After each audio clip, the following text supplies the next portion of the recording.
বাহিরে ঝিরি ঝিরি বৃষ্টি পড়ছে। পরিবেশে রোমান্টিকতার ছোঁয়া। উত্তাল পাথাল হাওয়া বইছে। সাথে উথাল পাথাল হাওয়া বইছে উৎসার মন আঙিনায়। সিক্ত বদনে উৎসাহ লেপ্টে আছে মেহরাবের সাথে। দুজনই ভিজে চুপচুপে হয়ে গেছে। ঠান্ডায় উৎসাহ কেঁপে কেঁপে উঠছে খানিক বাদে বাদে। মেহরাবের নেশালো দৃষ্টি। ও এক দৃষ্টিতে তাকিয়ে আছে উৎসার তিরতির করে কাঁপতে থাকা গোলাপের ন্যায় অধরের পানে। মেহরাবের দৃষ্টির মানে বুঝতে পেরে উৎসাহ শুকনো ঢোকে গিলল। উৎসার মনের মাঝে কঠিন ঝড় বয়ে যাচ্ছে। দ্রিম দ্রিম শব্দ হচ্ছে বুকের ভিতরে। মনে হচ্ছে কেউ হাতুড়ি পেটা করছে। মেহরাব উৎসার গালে হাত রাখল। আলতো করে উৎসার ভেজা অধরে বুড়ো আঙ্গুল ডুবিয়ে দিল। ধীর গতিতে স্লাইড করছে এপাশ থেকে ওপাশে। উৎসাহ কেঁপে উঠে চোখ বুজে নিল। মেহরাব আঁকড়ে ধরল উৎসার কোমর। ধীরে ধীরে এগিয়ে যেতে লাগল উৎসার অধরের পানে। উৎসাহ চোখ বুজেও অনুভব করছে মেহরাবের বেসামাল হাতের ছোঁয়া। উৎসার নিঃশ্বাস ভারী হয়ে এলো। মেহরাব আঁকড়ে ধরল উৎসার অধর জোড়া। উৎসাহ যেন জমে গেল। ভেজা শরীরে মেহরাবরের এমন পা তারা চিহ্ন গলামোর ওর ছোট্ট হৃদয় নাড়িয়ে দিচ্ছে। উৎসাহ নিজেকে সামলাতে আঁকড়ে ধরল মেহরাবের বুকের কাছের শার্ট। মেহরাব উৎসার সাড়া পেয়ে আরেকটু ঘনিষ্ঠ হল। বাহিরে শীতলতায় চেয়ে গেলেও কক্ষের ভিতরে উষ্ণতা ছড়িয়ে যাচ্ছে। মেহরাব কিছুক্ষণ বাদে ওষ্ঠ ছেড়ে এক ঝটকায় পাজা কোলে তুলে নিল উৎসাকে। হঠাৎ আক্রমণে উৎসাহ ঘাবড়ে যেয়ে মেহরাবের গলা জড়িয়ে ধরল। উৎসাকে আলতো করে বিছানায় শুইয়ে দিয়ে দুই হাতে ভর দিয়ে ঝুঁকে এলো উৎসার ওপর। মেহরাব এগিয়ে আসবে এমন সময় উৎসাহ হাঁচি দিয়ে উঠল। বেচারির সর্দি লেগে গেছে। মেহরাব ঘোর থেকে বেরিয়ে এলো। এতক্ষণ যেন নেশার ঘোরেই ছিল। নিজে সরে এলো। এক টানে উৎসাকে উঠিয়ে বসিয়ে দিল। একের পর এক হাঁচি দিয়েই চলেছে উৎসাহ। মেহরাব কাবার্ড খুলে এক সেট কাপড় হাতে ধরিয়ে উৎসাকে ওয়াশরুমে পাঠিয়ে দিল। যাওয়ার আগে বারবার সতর্ক করল বেশি ভিজতে না। তাড়াতাড়ি বের হতে। নিজের দিকে তাকিয়ে দেখল ওর শরীরও ভেজা। একবার ওয়াশরুমের দিকে তাকিয়ে বিছানায় চাদর চেঞ্জ করতে নিল। উৎসাহ ভেজা শরীর নিয়ে বিছানায় ওঠায় চাদর ভিজে গেছে। ঝটপট হাতে বিছানা ঠিক করল। উৎসাহ ওয়াশরুমের দরজার সাথে হেলান দিয়ে বড় বড় শ্বাস নিচ্ছে। একটু আগে ঘটা ঘটনাগুলো মনে পড়তেই আঁতকে উঠে ঠোঁট দিয়ে জিভ ভেজালো। মেহরাবের বেসামাল আচরণে নিজেকে সামলাতে পারেনি। না বুঝেই সায় দিয়েছে। এখন নিজেরই লজ্জা লাগছে। এর মাঝেই বাহিরে থেকে মেহরাব হাঁক ছাড়ল। এতক্ষণ কি করছো? তাড়াতাড়ি বের হও, না হয় জ্বর চলে আসবে। উৎসাহ ভাবনা বাদ দিয়ে ঝর্ণা ছাড়ল। ঝটপট শাওয়ার নিয়ে বেরিয়ে উৎসাহ বেরিয়ে এসে খেয়াল করল মেহরাব তোয়ালে হাতে দাঁড়িয়ে আছে। ওকে বিছানায় বসিয়ে দিয়ে দ্রুত হাতে তোয়ালে চালালো ওর চুলের ভাঁজে। উৎসাহ মেহরাবের দিকে তাকালো। নিজে ভেজা শরীরে দাঁড়িয়ে আছে সেটা কিছু না। এদিকে ওকে ধমকা ধমকি করছে। তার সমস্ত খেয়াল উৎসার দিকে। উৎসাহ মেহরাবকে থামিয়ে দিয়ে বলল, আমি চুল মুছে নিচ্ছি। আপনি চেঞ্জ করতে যান, না হয় আপনার সর্দি লেগে যাবে। মেহরাব ব্যস্ত ভঙ্গিতে চুল মুছিয়ে দিতে দিতে বলল, তোমার আমাকে নিয়ে ভাবতে হবে না। আমার এসবে অভ্যাস আছে। উৎসাহ ভেঙচি কাটল। এই জন্যই বলে কারো ভালো করতে নেই। ভেঙিয়ে বলল, আমার অভ্যাস আছে। মেহরাব ওর দিকে তাকাতেই চুপ মেরে গেল। আর কিছু বলল না। এম। গভীর রাত। ঘুম মগ্ন সবাই। বেঘরে ঘুমাচ্ছে উৎসাহ। আশেপাশে কোনো খেয়ালই নেই। খুব কাছ থেকে ভেসে আসছে কারো গঙ্গানোর শব্দ। উৎসার কানে এসে বাড়ি খেলেও পাত্তা দিল না। কিন্তু বারবার একই শব্দ পেয়ে ঘুম হালকা হলো। নিজেকে আবিষ্কার করল গরম উত্তপ্ত উপত্যকায়। শরীর জ্বলে উঠল। উৎসাহ ফট করে উঠে বসতে চাইল। কিন্তু ব্যর্থ হল। মেহরাব ওকে শক্ত আলিঙ্গনে বেঁধে রেখেছে। এই লোকের এই এক সমস্যা। ওকে আষ্টে পিষ্টে জড়িয়ে না ধরলে নাকি তার ঘুম হয় না। আর এদিকে এইভাবে উৎসার এভাবে কেউ সাপের মতো পেঁচিয়ে রাখলে ঘুম হয় না। তাও এখন নিজেকে অনেকটাই মানিয়ে নিয়েছে। দৃষ্টি গিয়ে আটকালো মেহরাবের ঠোঁটে ওপর। তীর তীর করে কাঁপছে ঠোঁট জোড়া। সাথে বিড়বিড় করে কিছু বলছে। উৎসার ভ্রু কুঁচকে এলো। এর আগে কখনো মেহরাবকে ঘুমের ঘোরে বিড়বিড় করতে দেখেনি। হাতের উল্টো পিঠ ছোয়ালো মেহরাবের কপালে। সাথে সাথে আতকে উঠল। গা প্রচণ্ড গরম। জ্বরে গা পুড়ে যাচ্ছে। উৎসার মাথা কাজ করল না। মেহরাব শীতে কাঁপছে। উৎসাকে নিজের আরো কাছে টেনে নিচ্ছে। উৎসাহ বিচলিত হল। দিশেহারা লাগছে নিজেকে। কি করবে ভেবে পাচ্ছে না। রিনির কথা মনে পড়ল। ওকে ডেকে আনলে ও নিশ্চয়ই কিছু না কিছু করতে পারবে। উৎসাহ নিজেকে মেহরাবের হাতের বাঁধন থেকে ছাড়াতে চাইল। কিন্তু পারল না। মেহরাব শক্ত করে ধরে রেখেছে। উৎসাহ ভেবে পায় না এই অসুস্থ শরীরে এই লোকের গায়ে এত জোর এলো কিভাবে। মেহরবারে হাতে ধাক্কা দিয়ে বলল, এই যে শুনছেন, ছাড়ুন। মেহরেব জ্বরের ঘোরে বলল, কেন, কোথায় যাবে? আপুকে ডেকে আনি। আপনার জ্বর এসেছে। মেহরাব ছাড়া তো দূর আরো শক্ত করে ধরে বলল, কাউকে ডাকতে হবে না, আমার কিছুই হয়নি, তুমি শুধু এভাবে থাকো তাহলেই হবে। উৎসা মেহরাবের চুলের ভাঁজে হাত বুলিয়ে দিল। এভাবে পা তারা চিহ্ন গলামো করবেন না প্লিজ। আমায় ছাড়ুন, আমি আপুকে ডেকে আনি। উহু, তুমি আমায় রেখে চলে যাবে? আমি কোথাও যাব না, শুধু আপুকে ডেকে আনব। তুমি আমায় বোকা পেয়েছ? আমি তোমায় ছাড়ি আর তুমি আমায় ফাঁকি দিয়ে চলে যাও। ওটি হচ্ছে না। মেহরাবের পাতারা চিহ্ন গলামোর কাছে উৎসাকে হার মানতেই হলো। অন্য সময় এমন পাতারা চিহ্ন গলামো করলে উৎসা খুশি হতো, কিন্তু এখন খুশি হচ্ছে না। এমন কেউ করে? ঠোঁট উল্টো বসে রইল উৎসা। মেহরাব ওকে এক বিন্দু ছাড়তে নারাজ। ধীরে ধীরে ওর গায়ের তাপমাত্রা আরো বাড়ছে। উৎসার কপালে চিন্তার ভাঁজ।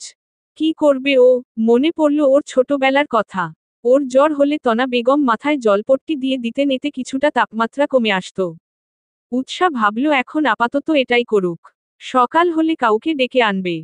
মেহরাব ততক্ষণে ঘুমের দেশে পাড়ি জমিয়েছে।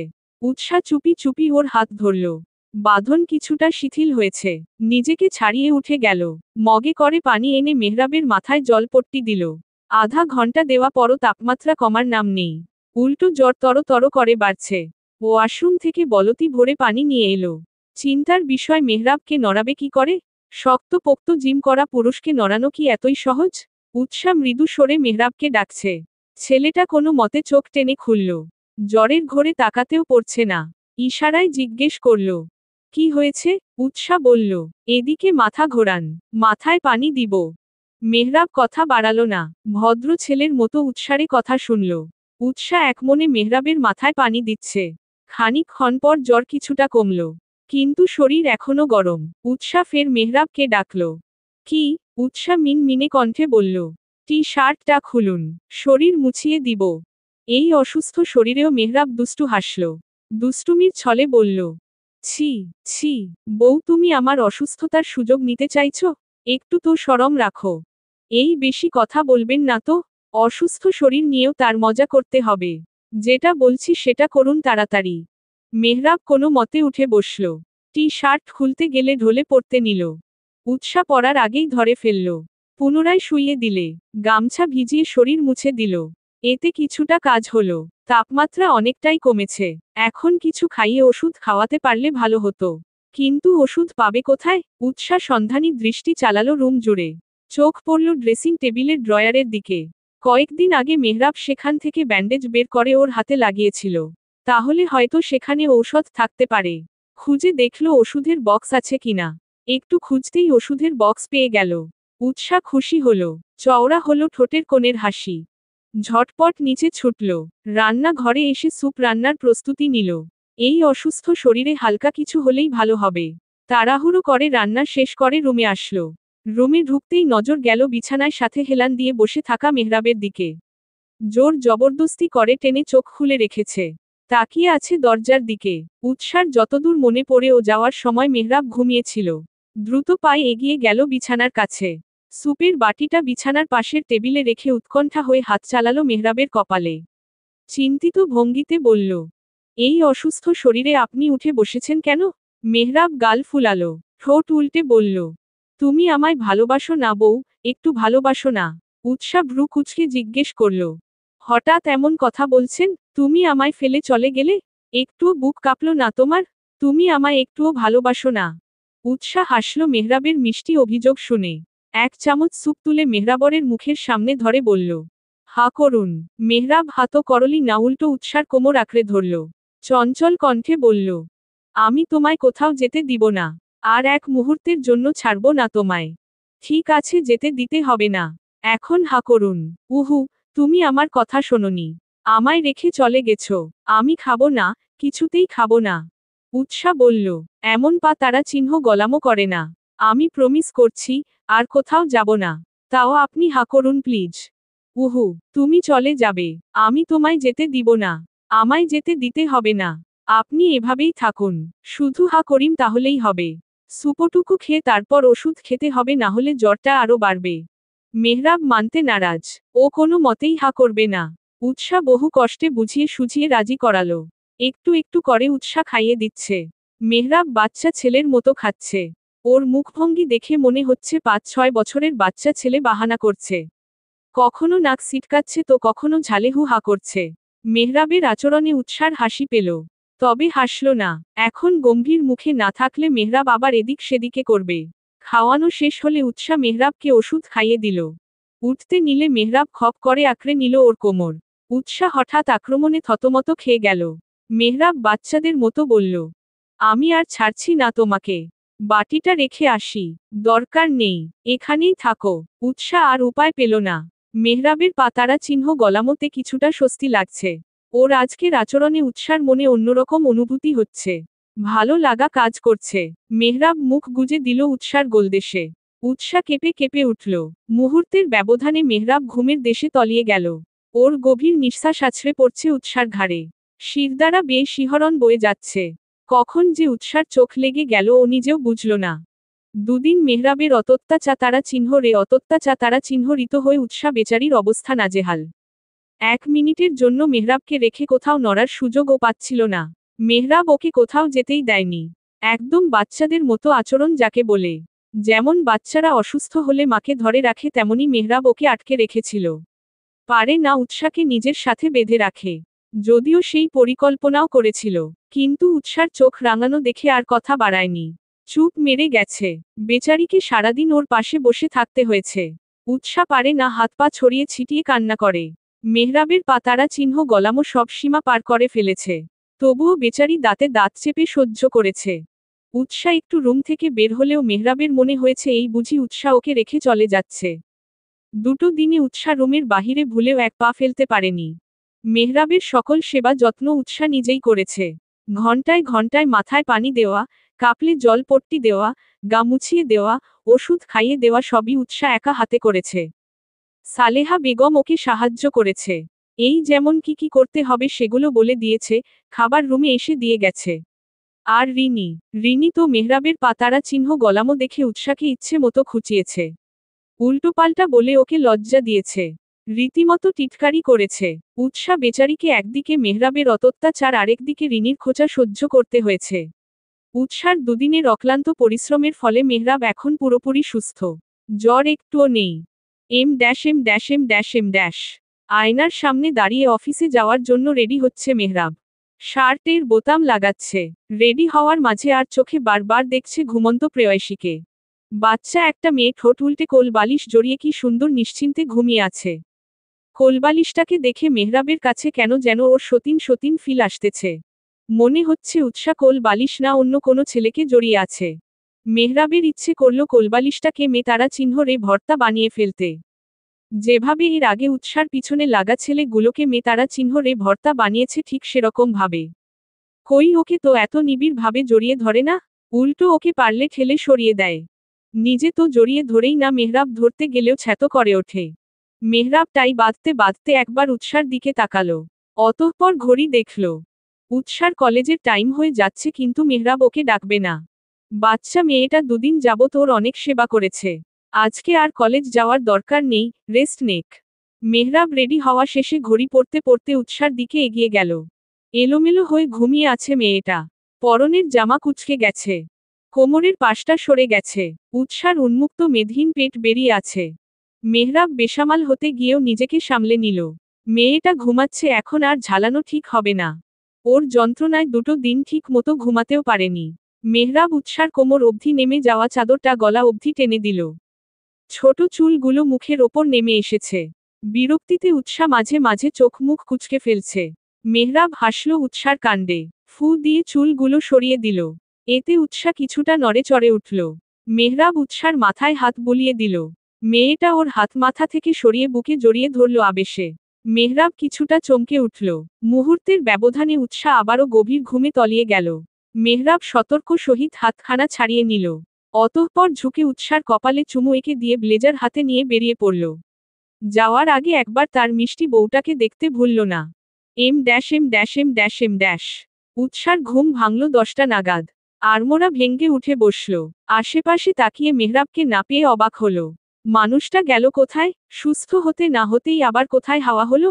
ওয়াশরুমের দিকে তাকালো। না, সেখানে কেউ নেই। উঠে ব্যালকনিতেও উকি ঝুঁকি দিল, সেখানেও নেই। উৎসার ভ্রু কুঁচকে এলো। এত সকাল সকাল মেহরাব কোথায় গেল? চোখ পড়ল ঘড়ির দিলে। উৎসার মাথায় হাত। ঘড়িতে 10টা বেজে 7 মিনিট। এত বেলা হয়ে গেল, ওকে কেউ ডাকলও না। আজকেও কলেজ মিস গেল। উৎসা ফ্রেশ হয়ে নিচে নামল। দেখল রিনি টেবিল গুছাচ্ছে।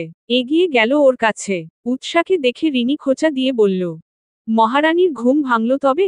বর ছাড়ল তোকে? আমি তো ভাবলাম আরো দুদিন দৌড় দিয়ে থাকবি, রুম থেকে বেরি হবি না। উৎসা ভেঙচি কেটে বলল, এমন ভাবে বলছো যেন আমি তোমার দেবরের সাথে রোমান্স করতে রুমে ছিলাম। উনি অসুস্থ ছিল বলে ওনার কাছে কাছে ছিলাম। রিনি উৎসার কাঁধে হালকা ধাক্কা দিয়ে রসিয়ে রসিয়ে বলল, আমরা কি বুঝি না ভেবেছ? অসুস্থতা তো জাস্ট বাহানা ছিল। আসল কারণ তো ছিল। একটু থেমে পুনরায় বলল, থাক বললাম না, তুই আবার লজ্জা পাবি। লজ্জার বাকি রেখেছ কিছু? বেশরম দেবরের বেশরম ভাবি, দুটো একদম একই দলের। আমি আর আমার ভাইয়া ভালো। হ্যাঁ, ভালোর নমুনা তো দেখতেই পাচ্ছি। তবে একটা সত্যি কথা কি জানিস? উৎসা উৎসুক হয়ে শুধালো, কি? কি? তাড়াতাড়ি বলো।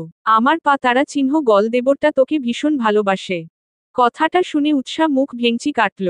মুখ বাঁকিয়ে বলল, ভালোবাসে না ছাই, সব আমাকে জ্বালানোর পয়তারা। আমি ওনাকে চিনি না বুঝি?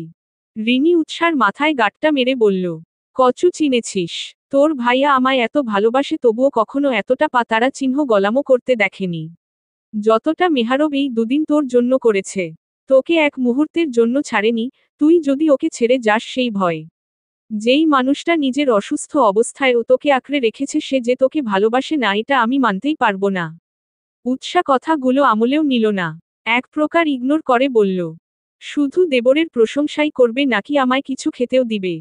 রিনি ব্যস্ত হাতে খাবার বাড়তে বাড়তে বলল, বসো দিচ্ছি। খাবার বেড়ে উৎসার সামনে দিতেই উৎসা জিজ্ঞেস করল, আমি যে এত বেলা অবধি ঘুমালাম ডাকলে না কেন? আজকেও কলেজ যেতে পারলাম না। শেষের কথাগুলো মন খারাপ করে বলল।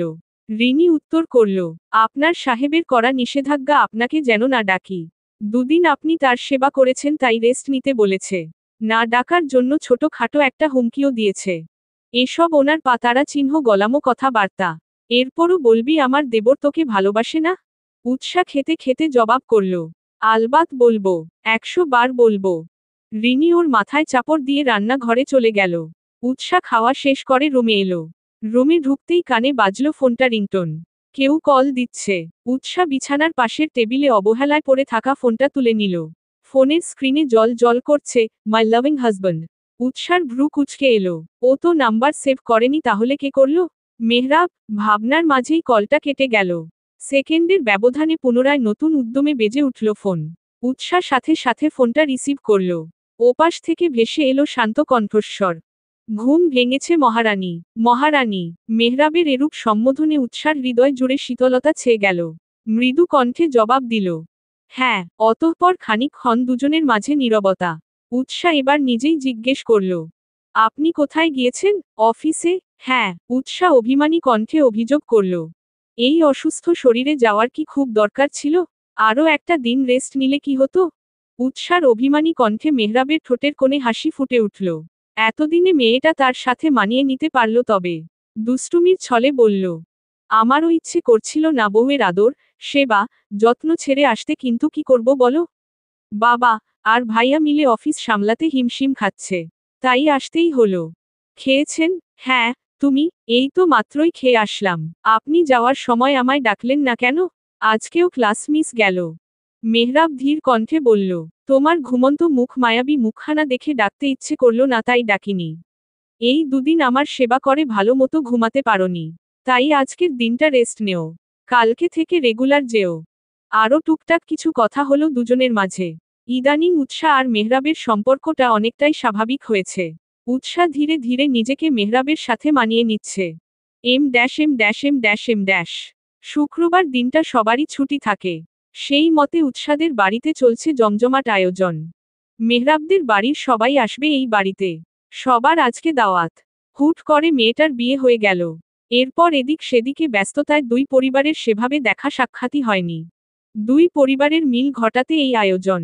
উৎসা সকাল সকাল বাবা বাড়ি এসে উৎফুল্ল মেজাজে আছে। ওর মনে হচ্ছে কত বছর বাদে নিজের রুমটায় পা রাখল। কিন্তু বেশি দিন হয়নি ও এ বাড়ি এসে গেছে। তবুও মনে হচ্ছে জনম জনমের দূরত্ব। বাড়িতে পা রেখেই আগে বাবার কাছে ছুটেছে। বাবা পা তারা চিহ্ন গল মেয়েকে পেয়ে উজ্জ্বল সাহেবও মেয়েকে বুকে জড়িয়ে নিয়েছেন। তার একমাত্র কলিজার টুকরো মেয়ে। ছেলেটার প্রতি তার এত ভালোবাসা নেই যতটা না মেয়ের প্রতি আছে। বরাবরই মেয়েকে আগলে রেখেছেন। ছেলে গোল্লায় যাক, কিন্তু মেয়ের গায়ে একটাও আঁচড় আসতে দেননি। উৎসা বাবার হাত ধরেই বাহিরে আসলো। সেই দৃশ্য দেখে মিজান সাহেব অভিমানী কণ্ঠে বলে উঠলেন, এখন বাবাকে পেয়ে আমায় ভুলে গেছিস তাই না মা? এই বাবাকে আর বাবা বাবা লাগে না? মিজান সাহেবের অভিমানী কণ্ঠে উৎসাহ হাসল। কাছে যে আরেক হাতে মিজান সাহেবের হাত জড়িয়ে বলল, ভুলবো কেন? এই বাড়িতে আমার এক বাবা, ওই বাড়িতে আরেক বাবা। দুটো বাবা আমার। তিন একসাথে হেসে দিল। উজ্জ্বল সাহেব, মিজান বসলেন ড্রয়িং রুমের সোফায়। দুজনে বেয়াই কিছুক্ষণের ব্যবধানে মজে উঠলেন আড্ডায়। ওনাদের দেখে বোঝার উপায় নেই দুজনের এই প্রথম পরিচয়। এর আগে টুকটাক কথা হলেও সেভাবে আলাপ হয়নি। উৎসা গেল রান্না ঘরে মায়ের কাছে। তনা বেগম রান্না করছেন। হেল্পিং হ্যান্ড মেয়েটা তার হাতে হাতে সাহায্য করছে। উৎসা মায়ের সাথে কুশলাদি বিনিময় করে বের হলো। আশেপাশে মেহরাবের দেখা নেই। উনি আবার কোথায় গেলেন? খেয়াল করল ওপরে তিয়াসের রুম থেকে হাসির শব্দ আসছে। দুই বন্ধু শুরু হয়ে গেছে। উৎসা তিয়াসের রুমের সামনে যেয়ে গলা ঝাড়া দিল। তিয়াস মেহরাবের সাথে কথা বলায় ব্যস্ত ছিল। দরজার কাছ থেকে আওয়াজ পেয়ে সেদিকে তাকালো। আদরের বোনকে দাঁড়িয়ে থাকতে দেখে এগিয়ে এলো। কাছে এসেই মাথায় গাঁটটা মারল। কিরে পেয়ে তারা চিহ্ন ততনি, কেমন আছিস? উৎসা অভিমানী কণ্ঠে অভিযোগ তুলল। আমাকে তো বলেই গেছো বন্ধুকে পেয়ে। তোমার একমাত্র বোন যে এসেছে সেই খেয়াল আছে তোমার? তোর মতো পেয়ে তারা চিহ্ন ততনির খবর নেওয়ার সময় আছে আমার? তাও বল কেমন আছিস? উৎসা কোমরে হাতে গুজে বলল। বাদরের গলায় ঝুলিয়ে জিজ্ঞেস করছো কেমন আছি? তিয়াস ভ্রু কুচকে বলল, বাই এনি চান্স তুই কি নিজেকে মুক্তোর মালা ভাবছিস? তাহলে তোর ধারণা ভুল বনু। তোকে দেখে শেওড়া গাছের পে তারা চিহ্ন ততনি ছাড়া আর কিছুই লাগে না। উৎসা খেপে গেল। তিয়াসে চুল টেনে ধরে বলল, আমি পে তারা চিহ্ন ততনি? পে তারা চিহ্ন ততনি তোমার বউ। এই একদম আমার বউকে পে তারা চিহ্ন ততনি বলবি না। আমার বউ একদম পরীর মতো। পরীদের তো খেয়ে দে কাজ নেই, তোমার মতো হনুমানকে তারা বিয়ে করতে যাবে কোন দুঃখে? তিয়াস ভাব নিয়ে বলল, করবে, করবে, দেখে নিস। উৎসা ভেংচি কাটল। তিয়াস এবার মেহরাবকে জিজ্ঞেস করল, বিবাহিত জীবন কেমন কাটছে বন্ধু? মেহরাব একবার আর চোখে উৎসার দিকে তাকালো। উৎসা মেহরাবের দিকেই তাকিয়ে আছে। পে তারা চিহ্ন ততনি কপালে জুটলে আর কেমন জীবন কাটতে পারে বল বন্ধু? মেহরাব উদাস, করুণ কণ্ঠে বলে উঠল কথাগুলো। মনে হচ্ছে বেচারার কতই না দুঃখ। তিয়াস ওর সাথে তালে তালে মিলিয়ে বলল, এই জন্যই তোকে বারবার বলেছিলাম পে তারা চিহ্ন ততনি ঘাড়ে নিস না, নিস না। শুনেছিস আমার কথা? এখন বোঝো মজা। মেহরাব উত্তর করল, কি করব বল, আমার তো আবার দয়ার শরীর, কারো কষ্ট দেখতে পারি না। উৎসা রেগে মেগে তাকিয়ে আছে মেহরাবের দিকে। এর অর্থ হলো, আপনাকে একবার বাগে পাই তারপর দেখাচ্ছি মজা। রাগে নাকের পাটা ফুলে ফেপে উঠেছে। মেহরাব ভীতু চোখে তাকালো। বেশি বলে ফেলল না তো? উৎসা মুখ ঝামটা দিয়ে চলে গেল। উৎসা চলে যেতেই মেহরাব তড়ি ঘড়ি করে বলল, বন্ধু বেশি বলে ফেললাম নাকি? বউ আমার অমন মুখ ঝমটা দিল কেন? কি করবে এখন? উদ্ধৃতি চিহ্ন। তিয়াস গা ঝাড়া দিয়ে ঝরঝরে কণ্ঠে বলল, বেশি কিছু করবে না, তোকে সপ্তাহ খানেক বউ ছাড়া থাকতে হবে এই আর কি। আমি বনুকে চিনি তো, এর কম হবার না, বেশি হলে হতে পারে। মেহরাব করুণ দৃষ্টিতে চাইলে তিয়াসের পানে। তিয়াস সেসবে মোটেও পাত্তা দিল না, শীষ বাজাতে বাজাতে চলে গেল। পিছনে পড়ে রইল বেচারা মেহরাব। কেন যে বউ আর সাতারা চিহ্ন লার ঝগড়ায় ঢুকতে গেল? নিজের গালে নিজেই তারা চিহ্ন পোপর বসাতে ইচ্ছে করছে এখন। এমনি নিষ্ঠুর একটা বউ পেয়েছে। মায়া দয়া নেই বললেই চলে। তার মধ্যে এমন করলে মেহরাব থাকবে কি করে? একটা না দুটো না পূর্ব 7-7টা দিন। দেখা যাবে এই 7 দিনে বউয়ের অভাবে শুকিয়ে যাবে সে। মেহরাব কতক্ষণ যাবৎ বউয়ের পিছু পিছু ঘুরছে কিন্তু উৎসাহ ওকে পাত্তাই দিচ্ছে না। এমন ভাব করছে যেন মেহরাব নামক কেউ এখানে নেই। মেহরাবের 1 মিনিটের জন্য মনে হলো ও বোধ হয় ভ্যানিশ হয়ে গেছে। অদৃশ্য হয়ে যাওয়ায় ওর বউ ওকে দেখতে পাচ্ছে না। সত্যিই কি তাই?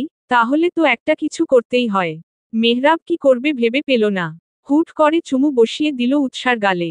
উৎসা সোফায় বসে রিনির সাথে কথা বলছিল। মেহরাবের কাণ্ডে রিনি শব্দ করে হেসে ফেলল। উৎসা রক্তিম চোখে তাকালো মেহরাবের পানে।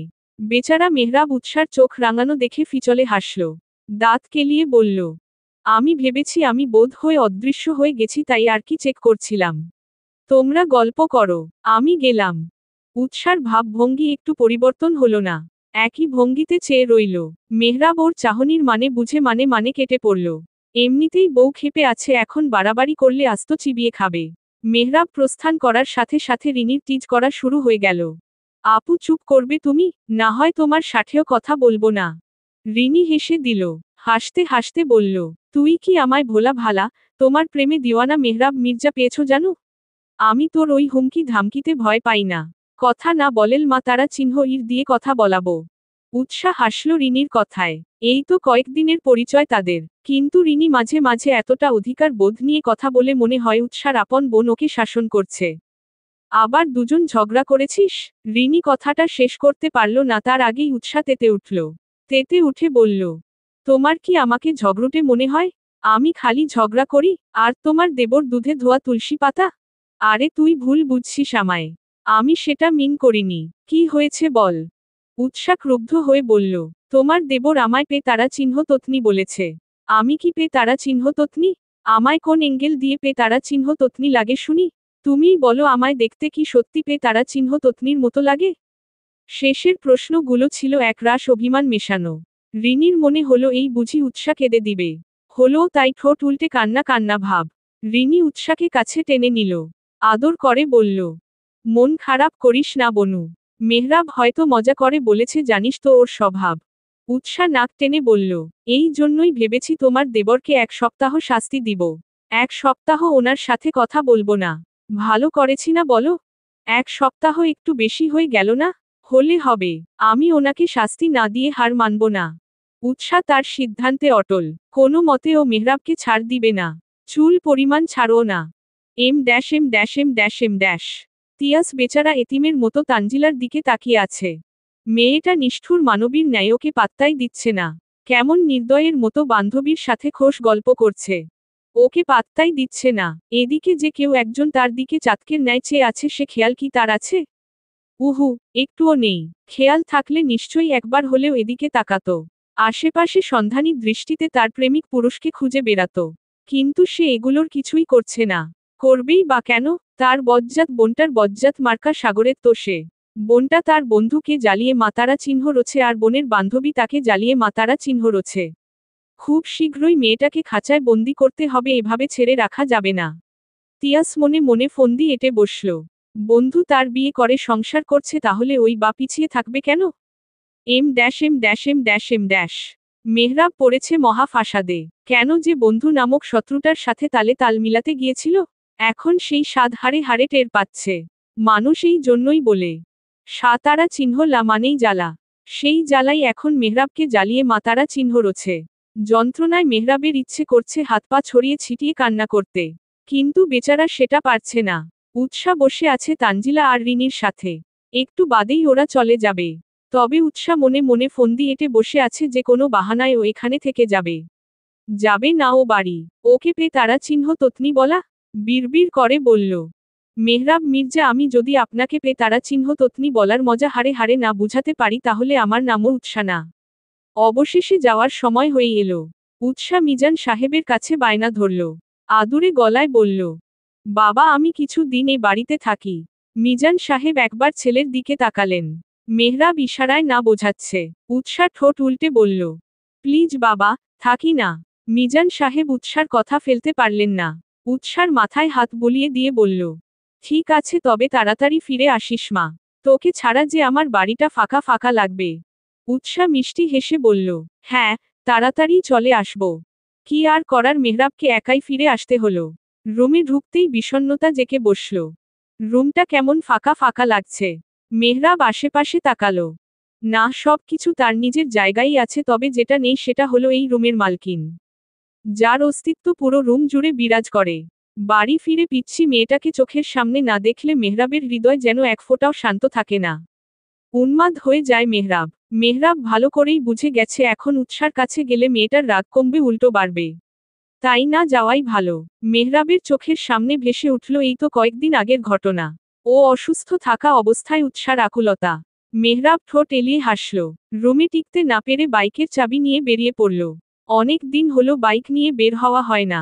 আজ বন্ধুদের সাথে ইচ্ছে মতো আড্ডা দিবে। যেই ভাবা সেই কাজ। অপর দিকে উৎসাহ, সে তো নিজের মতো দিব্যি রয়েছে। তানজিলার সাথে আড্ডা দিয়ে চলেছে। দুজন বান্ধবী হেসে কুটি কুটি হচ্ছে। পারছে না একে অপরের গায়ে ঢলে পড়তে। হাসি যেন দুজনের মুখে ধরছেই না। M dash M dash M dash M dash M dash. দিনের আলো ফুরিয়ে রাতের আধারে গ্রাস করেছে পৃথিবীকে। উৎসাহ উদাস মনে ব্যালকনিতে বসে আছে। ওর মনটাও বেশি ভালো না। ভেবেছিল মেহরাবকে শাস্তি দিয়ে খিলখিল করে হাসবে, কিন্তু এখন ভালো লাগছে না। মেহরাবের ভাবনা ওকে চারপাশ থেকে ঘিরে ধরছে। উৎসাহ মাথা থেকে সেসব ঝেড়ে ফেলার চেষ্টা করল, কিন্তু পারল আর কই। বজ্জাত লোকটা ওর মাথা খারাপ করে দিচ্ছে। উৎসাহ কোনো উপায় না পেয়ে তানজিলাকে কল লাগলো। তানজিলা সন্ধ্যা নাগাদ চলে গেছে। কিছুক্ষণ দুই বান্ধবী কথা বলল। প্রিয় বান্ধবীর সাথে কথা বলে উৎসার মন ফুরফুরে হয়ে গেল। এর মাঝে নিচ থেকে তিয়াস ডাক দিল। সেই সময় মেহরাবরা চল যাওয়ার পরপরই বেরিয়েছে ও।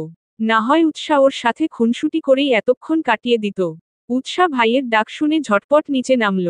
তিয়াসের হাতে উৎসার অতি প্রিয় ফুচকা। আগে এই বাড়িতে থাকতে তিয়াস প্রায়শই সন্ধ্যা বেলা ওর প্রিয় খাবারগুলো নিয়ে আসত। আজ অনেক দিন বাদে সেই ঘটনার পুনরাবৃত্তিতে উৎসাহ আবেগপ্রবণ হয়ে গেল। বোনকে আবেগপ্রবণ হতে দেখে তিয়াস কথা ঘুরালো।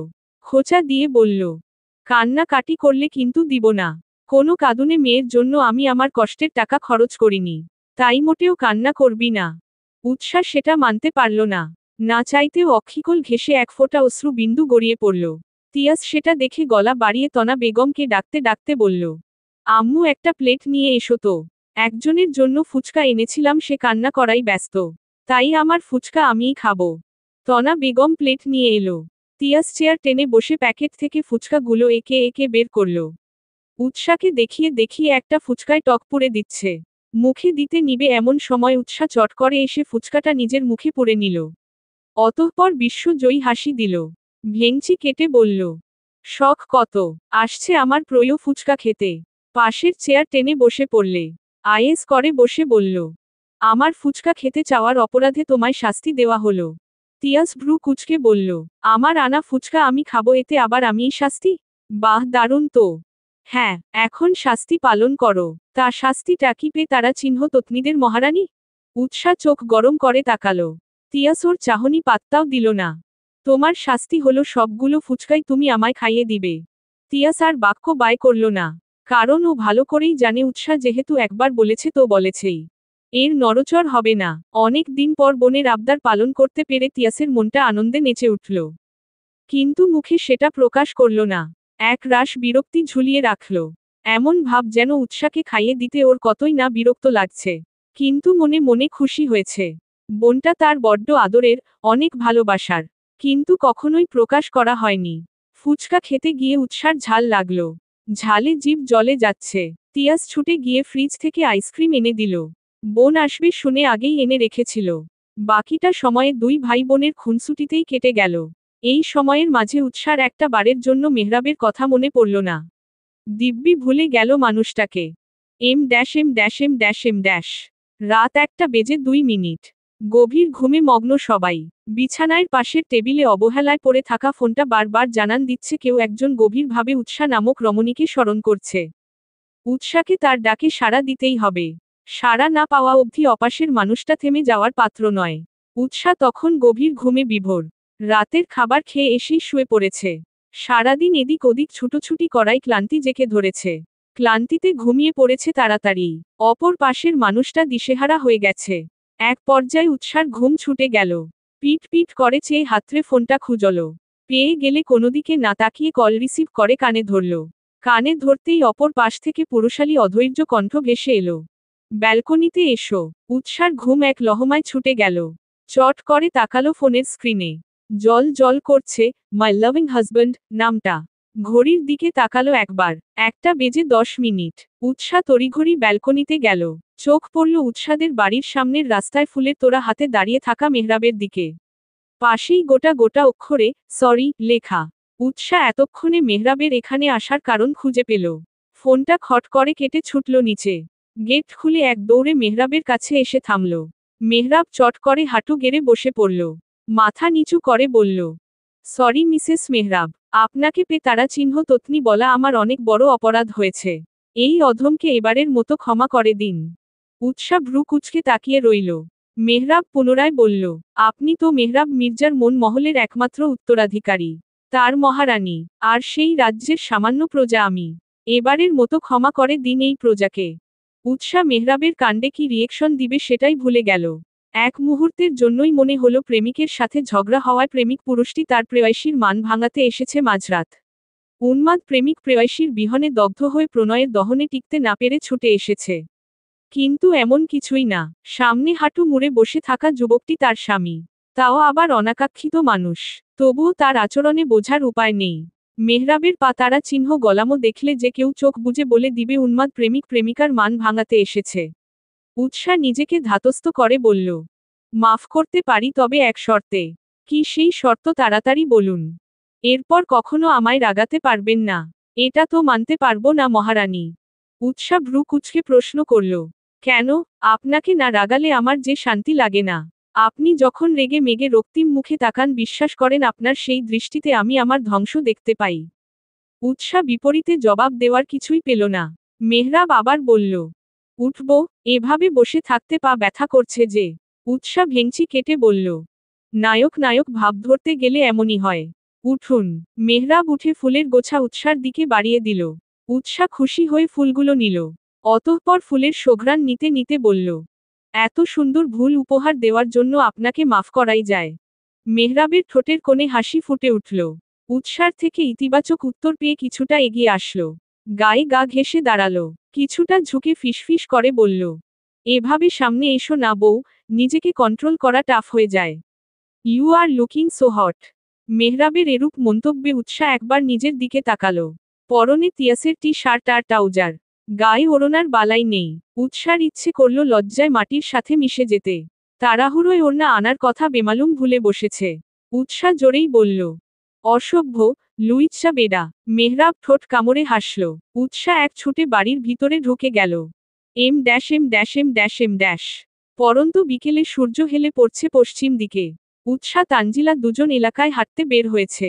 কতগুলো দিন হয়ে গেল পরিচিত অলি গলিতে ঘুরে বেড়ানো হয় না। আগে প্রায় দিনই উৎসা আর তানজিলা হাঁটতে বের হতো। পুরো এলাকায় চক্কর দিয়ে আসতো। উৎসা বক করে চলেছে, তানজিলা মন দিয়ে শুনছে। হুট করেই দুজনের সামনে এক পুরুষ অবয়ব দেখা দিল। উৎসা হাঁটতে গিয়ে থেমে গেল। ওপরে তাকিয়ে কিছুক্ষণের জন্য থমকে গেল। সামনের মানুষটাকে এক মুহূর্তের জন্য আশা করেনি। মুখ থেকে অস্ফুট স্বরে বেরিয়ে এলো, আপনি? মেহরাব একটা সাইকো। উৎসা ও সাধারণ মানুষদের মতো না। ওর মাঝে সাইকো আচরণ আছে। ও কাউকে তারা চিহ্ন ন করতেও দ্বিধা বোধ করে না। ও একটা তারা চিহ্ননি। আমার কথা বিশ্বাস করে তুমি? উৎসা অবাকিত নয়নে চেয়ে আছে সামনে দাঁড়ানো রিয়াদের পানে। রিয়াদের কথার মানে ও বুঝতেই পারছে না। কি বলছে ও এসব? লোকটার মাথা ঠিক আছে তো? নাকি ঘোরের মাঝে উল্টোপাল্টা বকে যাচ্ছে? রিয়াদের কথা বার্তা সবই উৎসার মাথার ওপর দিয়ে যাচ্ছে। উৎসা তানজিলা দুই বান্ধবী বেরিয়েছে একটু ঘোরাঘুরি করতে। আগে প্রায় দিনই দুই বান্ধবী পুরো এলাকায় একটা চক্কর কাটত। সামান্য ঘোরাঘুরি সাথে গল্প করায় দুজনের মন মেজাজ ফুরফুরে হয়ে যেত। অনেক দিন বাদে বাবার বাড়ি এসে উৎসা সেই সুযোগটা মিস করতে চায়নি। সেই জন্য দুপুরের খাবার খেয়ে ঝটপট ফোন লাগিয়েছে তানজিলাকে। ফোন করে ডেকে নিয়েছে প্রাণপ্রিয় বান্ধবীকে। তানজিলাও বেস্ট ফ্রেন্ডের এক ডাকে চলে এসেছে। দুজন হাঁটছিল আর কথা বলছিল। উৎসা কলেজ থেকে তানজিলার সাথে বাড়ি চলে এসেছে। মেহরাবকে আগেই বলে রেখেছে ওদের বাড়ি যাবে। রাতে অফিস শেষে মেহরাব এসে ওকে নিয়ে যাবে। বউ পা তারা চিহ্ন গললোক বউকে একদিনও কাজ ছাড়া করতে চায় না। পারে না উৎসাকে পকেটে করে নিজের সাথে ঘোরে। মেহরাবের এমন পা তারা চিহ্ন গলামো দেখে রিনি টিকটকিরি মেরে একদিন বলেই ফেলেছিল, দেবর সাহেব বউকে লোকেটে পড়ে সাথে নিয়ে ঘোরো, তাহলেই তোমার বউ পালাই পালাই করতে পারবে না। মেহরাব বুকে হাত দিয়ে উত্তর করল, খোঁচা দিয়েন না ভাবি, কলিজায় লাগে। পারলে তো কবেই বউকে লকেট পরে গলায় ঝুলিয়ে ঘুরে বেড়াতাম। কিন্তু সেটা তো সম্ভব না। বেচারার কথা শুনে মনে হচ্ছিল ওর কতই না কষ্ট। উৎসা দুই ভাবি দেবর এর কথা শুনে লজ্জায় লাল নীল হচ্ছিল। যেমন ভাবি তেমন তার দেবর। দুটোই উৎসাকে লজ্জা দিতেই expert. Em dash M dash M dash M dash. Utsa সেদিনের কাহিনী মনে করে একাই হাসছিল। পাশ থেকে তানজিলার ধাক্কায় স্মৃতিচারণ থেকে বেরিয়ে এলো। দুই বান্ধবী মগ্ন হলো গল্প করাই। কথা বলতে বলতে কখন যে সামনে একজন এসে দাঁড়িয়েছে সে খেয়াল নেই দুজনের একজনেরও। সামনে কারো অস্তিত্ব টের পেতেই উৎসা দাঁড়িয়ে পড়ল। তানজিলার থেকে দৃষ্টি সরিয়ে সামনে দাঁড়ানো মানুষটার দিকে দৃষ্টি নিক্ষেপ করল। এই মানুষটাকে এই মুহূর্তে উৎসা একটুও আশা করেনি। তানজিলা ভ্রু কুঁচকে ফেলল। কে এই লোক? ওদের রাস্তায় বা আটকেছে কেন? সামনের মানুষটা হাসি মুখে জিজ্ঞেস করল। কেমন আছো উৎসা? উৎসা অন্যদিকে মুখ ফিরিয়ে বলল, ভালো আছি। রিয়াদ প্রতিউত্তর করল, আমায় জিজ্ঞেস করবে না? জানতে চাইবে না আমি কেমন আছি? এখানে জিজ্ঞেস করার কি আছে? ভালো থাকার জন্যই তো সেদিন আমায় বিয়ে করতে আসেননি। আমার বাবার অপমান করেছিলেন। ভালো থাকার জন্যই তো এত কিছু। তাহলে নিশ্চয়ই ভালোই আছেন। আমি সেদিন ইচ্ছে করে বিয়ে করতে আসিনি এমনটা না। উৎসার মেজাজ খারাপ হলো। তেতে উঠে বলল, তাহলে কি সেদিন কেউ আপনাকে ধরে বেঁধে রেখেছিল? আপনাকে তো বিয়ের জন্য কেউ জোর করেনি। আর না আপনি বাচ্চা। আপনাকে জোর করবে আর আপনি রাজি হয়ে যাবেন। আপনার আমাকে পছন্দ না, আমাকে বিয়ে করতে সমস্যা সেটা সেদিন সবার সামনে বললেই পারতেন। তাহলে বিয়ের দিন আমার বাবার মান সম্মান আত্মীয় স্বজনদের সামনে খোয়া যেত না। আমায় কিডন্যাপ করা হয়েছিল সেদিন। উৎসা প্রতি উত্তর করতে গিয়েও থেমে গেল। কি বলল রিয়াদ? জিজ্ঞেস করল। কি বললেন? আমায় কিডন্যাপ করা হয়েছিল যেন আমি তোমায় বিয়ে করতে যেতে না পারি।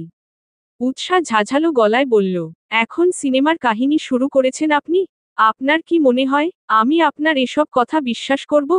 বিশ্বাস করো আমি যা বলছি সেটাই সত্যি। তুমি জানো কে আমায় কিডন্যাপ করিয়েছিল? উৎসা বিরক্তি নিয়ে জিজ্ঞেস করল। কে? এরপর রিয়াদ যা বলল শুনে উৎসা হতভম্ব হয়ে গেল। উৎসার মনে হলো বজ্রপাত হলো ওর কানের পাশটায়। তোমার হাজবেন্ড মেহরাব। উৎসা চমকে উঠল। ওর পাশে থাকা তানজিলা উৎসার অবস্থা বুঝতে পারল। উৎসাকে এক হাতে আগলে ধরে জিজ্ঞেস করল, কি বলছেন এসব? আপনার মাথা ঠিক আছে? মেহরাব ভাইয়া কেন আপনাকে কিডন্যাপ করতে যাবে? আর আপনাকে কিডন্যাপ করে ভাইয়ারই বা লাভ কি? রিয়াদ উৎসার অবস্থা দেখে বলল, আমরা পাশের পার্কটায় বসি। উৎসার মনে হয় কষ্ট হচ্ছে। শত হোক ওর হাজবেন্ড তো। খারাপ তো লাগবেই। উৎসা, তানজিলা, রিয়াদ পাশের পার্কটায় বসল। উৎসা বলল, আপনি যেগুলো বলছেন ভেবে চিনতে বলছেন তো? আপনার কথা যদি একটাও ভুল হয় আমি আপনাকে জেলে দিব বলে দিলাম। রিয়াদ উৎসাকে আশ্বস্ত করে বলল, আমি যেগুলো বলছি সব সত্যি বলছি। তানজিলা উৎসুক হয়ে বলল, ঘটনা খুলে বলুন তো। রিয়াদ বলা শুরু করল, উৎসার সাথে আমার আগদের ডেট ঠিক হওয়ার দিন রাতে আমার কাছে একটা তারা চিহ্নমুখী বার্তা এলো। বার্তাটা এমন, আমি যেন উৎসাকে বিয়ে করতে অমত পোষণ করি। আর যদি সেটা না করি তাহলে আমার নাকি ভালো হবে না। আমি সেটা পাত্তা দেইনি। ভেবেছি হয়তো আমার বন্ধুদের মাঝে কেউ মজা করছে। কারণ ওদের আমি বলেছিলাম বাবা তার বন্ধুর মেয়ের সাথে আমার আকদ ঠিক করেছে। সেই জন্য মাথা ঘামাইনি। তার দুদিন পর আবার সেই নাম্বার থেকে মেসেজ, মিস্টার রিয়াদ ভালোয় ভালোয় বলছি বিয়েটা ভেঙ্গে দিন। না হলে খারাপ হবে বলে দিলাম। আপনার বাবা মা সন্তান হারা হলে আমার কিছু করার নেই। পরে বলতে পারবেন না আমি আপনাকে সতর্ক করিনি। সত্যি বলতে মেসেজটা পেয়ে আমি ঘাবড়ে গিয়েছিলাম। ভয় লাগছিল। আমি সাথে সাথে ওই নাম্বারে কল দেই। নাম্বার ততক্ষণে বন্ধ করে ফেলেছে। আমি কি করব কিছুই বুঝতে পারছিলাম না। মাথা কাজ করছিল না আমার। কাউকে বলতেও পারছিলাম না। তবুও নিজেকে শান্ত রেখে আগদের জন্য প্রস্তুতি নিচ্ছিলাম। বিয়ের দিন সকালে জরুরি একটা কাজে আমায় বাহিরে যেতে হয়। ফিরে আসার সময় মাঝ রাস্তা থেকে কতগুলো ছেলে আমায় তুলে নিয়ে যায়। নাকে ক্লোরোফর্ম যুক্ত রুমাল চেপে অজ্ঞান করে ফেলে আমায়। জ্ঞান ফিরে নিজেকে পেলাম চেয়ালে বাঁধা অবস্থায়। কেউ আমার মুখে পানি ছিটিয়ে জ্ঞান ফিরিয়েছিল। আমার সামনে হাতে হকি স্টিক নিয়ে বসেছিল মেহরাব। জায়গাটা কোনো পুরনো বাড়ি ছিল। মেহরাব আমার কাছে এগিয়ে এসে বলল, তোকে বিয়েটা ভেঙ্গে দিতে বলেছিলাম শুনিসনি কেন? কথা কানে যায় না? আপনি কে? আমায় এখানে বেঁধে রেখেছেন কেন? একটু পর আমার আকদ। আমি তোর জম। আর আকদের কথা ভুলে যা। উৎসাহ শুধু আমার, ওর দিকে এতদিন যেই ছেলেগুলো চোখ তুলে তাকিয়েছে তাদের অবস্থা খারাপ করে দিয়েছি। আর তুই নাচতে নাচতে বিয়ে করতে যাবি? তোর সাহস তো কম না। উৎসাহ আমার, শুধুমাত্র আমার। আমি ছাড়া অন্য কেউ ওকে বিয়ে করতে এলে আমি তাকে জীবিত কবর দিয়ে দিব। মেহরাবের হুমকি শুনে ভয় পেয়ে গিয়েছিলাম আমি। মেহরাব আবার বলতে শুরু করল, তোকে সাবধান করেছিলাম কানে লাগেনি তো? এবার তাহলে মতারা চিহ্ন র। কথাটা বলে মেহরাব ওর হাতে থাকা হকি স্টিক দিয়ে মাতারা চিহ্ন রতে শুরু করে আমায়। মাতারা চিহ্ন রতে মাতারা চিহ্ন রতে থেমে গিয়ে বলল, তোর খুব শখ না উৎসাকে বিয়ের করার? সেইম সময়ে, সেইম জায়গায় উৎসার বিয়ের আমার সাথে বিয়ে হবে। তোকে সেটা লাইভ দেখাবো। ভালো হবে না বল? মেহরাব কতক্ষণ মেরে হকি স্টিকটা ফেলে চলে যায়। ওর চেলা পেলারা আমায় চোখে চোখে রেখেছিল। ঠিকই কিছুক্ষণ বাদে ভিডিও কল দিয়ে তোমাদের বিয়ে দেখায়। সেদিন শুধু তোমার বাবার না আমার বাবারও মান সম্মানহানি হয়েছে। অপমানিত শুধু তোমার পরিবার হয়নি, আমার পরিবারও হয়েছে। মেহরাব চেয়েছিল আমায় ধীরে ধীরে মেরে ফেলবে। টানা 2 দিন আমায় সেখানে আটকে রাখে। 3 দিনের মাথায় আমি সেখান থেকে অনেক কষ্টে পালিয়ে আসি। আমার কথা বিশ্বাস করো উৎসাহ, আমি একটাও মিথ্যা কথা বলছি না। মেহরাব স্বাভাবিক মানুষ না, ওর মধ্যে সাইকো সত্তা আছে। মেহরাব রেগে গেলে কাউকে তারা চিহ্ন ন করতে পিছপা হয় না। ও একটা তারা চিহ্ননি। আমি খোঁজ নিয়ে জানতে পেরেছি ইমন নামের একটা ছেলেকে মাতারা চিহ্ন রতে আধমতারা চিহ্নরা বানিয়ে ফেলেছিল। ছেলেটা হসপিটালে থেকে 2 দিনের মাথায় মাতারা চিহ্নরা যায়। রিয়াদ একদমে কথা বলে থামল। উৎসাহ মেরে বসে আছে। ওকে দেখে মনে হচ্ছে কাঠের পুতুল হয়ে গেছে। ইমন নামটা শুনতেই উৎসার মাথায় পুরনো স্মৃতি নাড়া দিল। উৎসাহ তখন ক্লাস 10-এ পড়ে মেবি। ইমন নামের ছেলেটা ওদের পাশের এলাকায় থাকত। বয়স 20-22 হবে। বখাটে ছেলে ছিল। মাঝে মাঝে স্কুলের সামনে দলবল নিয়ে দাঁড়িয়ে থাকত। আবার মাঝে মাঝে উৎসাদের গলির মোড়ে। ছেলেটার চাহনি ছিল বড্ড জঘন্য। তেমনই কথা বার্তার ধরন। গলির মোড়ে, স্কুলের সামনে দিয়ে যাওয়া আসা করা মেয়েদের বাজে বাজে কথা বলতো, উত্তক্ত করত। কোনো মেয়েই ওদের জ্বালায় রাস্তায় চলাচল করতে পারত না। একদিন উৎসাহ আর তানজিলা গলির মোড় দিয়ে আসার সময় ইমন আর ওর দল বলদের দাঁড়িয়ে থাকতে দেখল। ওদের দেখে উৎসাহ ভয়ে সিটিয়ে গেল। অন্য পাশ দিয়ে চলে আসতে নিলে ইমন সহ ওর চেলাপেলারা ওদের ও বাজে বাজে কথা বলে। কথাগুলো শুনে কিশোরী উৎসাহ ভয়ে রীতিমতো হেঁচকি তুলে কান্না করে ফেলেছিল। তার সাথে বাজে দৃষ্টি তো আছেই। কান্না করতে করতে এগিয়ে এলেই বাড়ির সামনে পড়ল তিয়াস, মেহরাব আর ওদের দলবল। ওরা কি নিয়ে যেন কথা বলছিল। তিয়াস কথা বলার মাঝে বোনকে কান্না করতে করতে এগিয়ে আসতে দেখে এগিয়ে যায় বোনের কাছে। উৎসাহ ভাইকে সামনে পেয়ে কোনোদিকে না তাকিয়ে ভাইকে জড়িয়ে ধরে। কান্না করতে করতে বেচারির নাজেহাল অবস্থা। তিয়াস বোনের মাথায় হাত বুলিয়ে দিচ্ছিল। স্বাভাবিক করার জন্য এটা সেটা বলছিল। তবুও উৎসার কান্না থামার নাম নেই। তিয়াস এতবার জিজ্ঞেস করল কি হয়েছে, কেউ কিছু বলেছে কিনা। উৎসাহ একটাও উত্তর করেনি। মেহরাব এগিয়ে এসে তানজিলাকে জিজ্ঞেস করতেই ও গড় গড় করে সব বলে দিয়েছিল। কথাগুলো শুনে মেহরাব মুষ্টি বদ্ধ করে নিল, মুখ কাঠিন্য ভাব ধারণ করেছে। চোখ দিয়ে মনে হয় আগুন বের হয়ে আসবে। মেহরাব ইশারায় তিয়াসকে কিছু বলল। তিয়াস ওর ইশারা বুঝে বোনের চোখ মুছিয়ে কপালে চুমু দিয়ে বলল, তুই বাড়ি যা বনু, বাকিটা আমি সামলে নিল। আর কান্না করে না, তুই আমার ভালো বনু না? তানজিলাকে উদ্দেশ্য করে বলল। তানজিলা তুমি ওকে নিয়ে যাও। উৎসাহ যাওয়ার আগে কি মনে করে একবার মেহরাবরের দিকে তাকিয়েছিল। মেহরাবের মুখে কাঠিন্যতা থাকলেও চোখ ছিল একদম শান্ত। এ যেন ঝড় আসার আগের পূর্বাভাস। মেহরাবের চাহনি উৎসার অন্তরাত্মা পর্যন্ত কাঁপিয়ে দিয়েছিল। উৎসাহ মেহরাবের সেই চাহনি কোনোদিনও ভুলতে পারবে না। সেদিনের পর ইমন আর ওর দলকে আর কোথাও দেখা যায়নি। হুট করে একদিনের মাঝে সবাই কেমন উধাও হয়ে গিয়েছিল। উৎসাহ অবাক হয়েছিল সেই ঘটনায়। ভেবেছে তিয়াস হয়তো কিছু বলেছে ওদের। উৎসাহ ভাবনা থেকে বেরিয়ে এলো। ফট করে উঠে দাঁড়িয়ে বলল, আমি ও বাড়ি যাচ্ছি, তুই আম্মুকে বলে দিস। গড় গড় করে কথাগুলো বলেই সামনের দিকে হাঁটা দিল। তানজিলা ওর পিছে পিছন গেল। দেখ উৎসাহ, মাথা ঠান্ডা কর। ওই লোকটার সব কথা বিশ্বাস করছিস কেন? উৎসার কাট কাট জবাব, ইমনদের ঘটনা তো তুই জানিস, তারপরও কিভাবে বলছিস? সেদিন দেখেছিলি রনিকে, উনি কিভাবে মেতারা চিহ্ন রেছিল। উনি সত্যিই একটা সাইকো। তানজিলা বারবার ওকে বুঝিয়ে চলেছে। উৎসাহ সেসব কানেও নিচ্ছে না। দেখ উৎসাহ, মাথা ঠান্ডা করে ভাব। দরকার পড়লে ভাইয়ার সাথে ঠান্ডা মাথায় কথা বল। তাও কারো কথা কানে নিস না। কারো কথা শুনে সুন্দর সম্পর্কটা শেষ করিস না। এখন তুই বাড়ি চল, ভাইয়া রাতে এসে তোকে নিয়ে যাবে। মেজাজ খারাপ করিস না তানজিলা। তোকে যেটা বলেছি সেটা কর। উৎসাহ পার্ক থেকে বেরিয়ে সোজা মেহরাবদের বাড়ির দিকে রওনা হলো। ওর যাওয়ার দিকে তাকিয়ে হতাশার নিঃশ্বাস ফেলল তানজিলা। এখন কি হবে আল্লাহই ভালো জানে। উৎসাহকে ও ভালো করেই জানে। রেগে গেলে উৎসাহ ঠান্ডা মাথায় কথা বলার মেয়েই না। কি করবে, কি হবে তানজিলার জানা নেই। পার্কের বেঞ্চে আয়েস করে বসল রিয়াদ।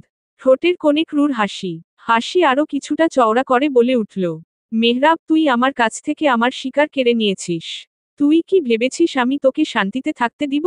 উহু, আমি এর বদলা নিয়েই ছাড়ব। আগুন ধরিয়ে দিয়েছি, এখন এই আগুন দ্বিগুণ হয়ে তোর ওপর পড়বে। তুই ধ্বংস হবি খুবই শীঘ্রই। তোকে আমি শান্তিতে সংসার করতে দিব না। রাতের আকাশে এক জটলা কালো মেঘ দল বেঁধে ঘুরে বেড়াচ্ছে।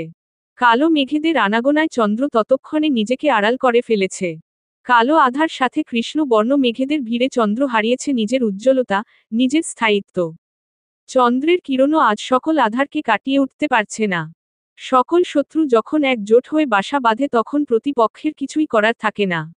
নিরুপায়ের মতো চেয়ে দেখা ছাড়া সত্যিই কি কিছু করার থাকে না?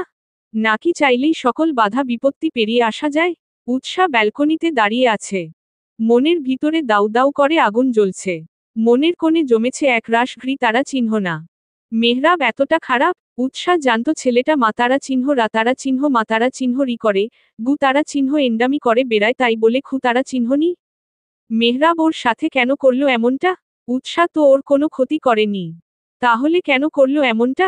এতগুলো মানুষের সামনে ওর বাবার মান সম্মান কেন ধুলায় মেশালো? কেনই বা এত বড় নাটক সাজালো? এর পিছনের কারণ কি? উৎসার জানা মতে এমন কোনো কারণ নেই যার জন্য মেহরাব এমন ঘটনা ঘটাতে পারে। নিজেই রিয়াদকে কিডন্যাপ করে নিজেই হিরো সেজে উৎসাকে বিয়ে করছে। উৎসার প্রতি এত দয়া তাকে কে দেখাতে বলছে? উৎসার মাথায় ঘুরপাক খাচ্ছে ইমন নামের ছেলেটার কথা। মেহরাব কিভাবে পারল একটা মানুষকে প্রাণে মেয়ে তারা চিহ্ন রে ফেলতে? ওর কি একটাবারের জন্য বুক কাঁপেনি? কোনো মায়ের বুক খালি করতে বিবেকে বাঁধেনি? কতটা নৃ তারা চিহ্ন সং তারা চিহ্ন স, ভ তারা চিহ্ন অং তারা চিহ্ন র মানুষটা ভেবেই উৎসার গায়ে কাটা দিয়ে উঠল। কই কখনো তো উৎসার ওকে দেখে এমনটা মনে হয়নি। শেষমেশ কিনা একটা খু তারা চিহ্ন নি জুটল উৎসার কপালে। এত খারাপ কি ওর সাথেই হওয়ার ছিল? কই উৎসা তো কখনো কারো ক্ষতি করেনি, তাহলে ওর সাথে কেন এমন হলো? বেচারির মাথায় জেকে বসেছে এক রাশ প্রশ্নের ঝুলি। উৎসার ভাবনার মাঝে ঘরে প্রবেশ করল কেউ। উৎসা সেদিকে পাত্তাও দিল না। ও ভালো করেই জানে মেহরাব এসেছে। এ ছাড়া অন্য কেউ এত রাতে রুমে আসবে না। উৎসা গম্ভীর হল। কাঠিন্য মুড়িয়ে নিল নিজেকে। আজকে মেহরাবকে ওর সকল প্রশ্নের উত্তর দিতে হবে। কেন ও এমনটা করল? কি ক্ষতি করেছে উৎসা ওর? কেন ওর জীবনটা নিয়ে এমন ছিনিমিনি খেলল? কোনই বা তার হিরোগিরি দেখানো?